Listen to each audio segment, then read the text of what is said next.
walls and the ceiling need prepping before you can start painting. Without this, the paint can start to chip and flake. This is the most important step, so make sure you don't miss it out.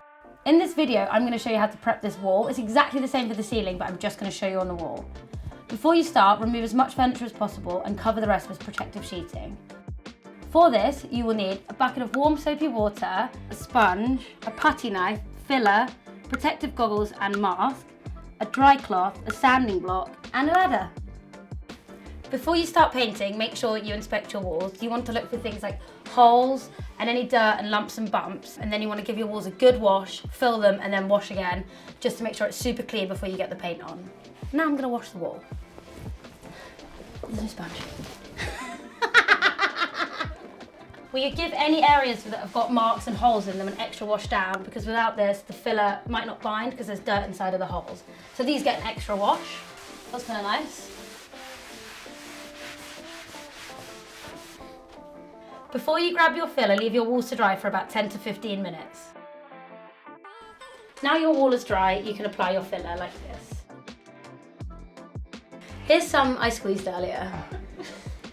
You want to give it a couple of rounds of like filling it and then scraping it, filling it and scraping it till it's nice and smooth.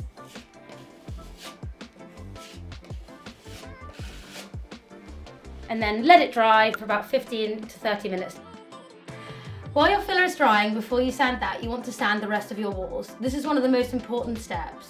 The sanding of the walls gives the wall a texture, which means that the paint will adhere to the wall and stop it flaking and chipping later. I recommend always wearing safety goggles and a dust mask and opening the window for ventilation. You want to use 120 or 150 grit to sand the walls. Start at the top and use a light to medium pressure in circular motions. It's very hot.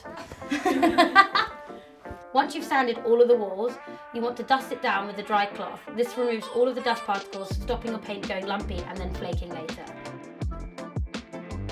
Now we've finished dusting and sanding the walls, we're going to give them one last wash using warm soapy water with the same method as before.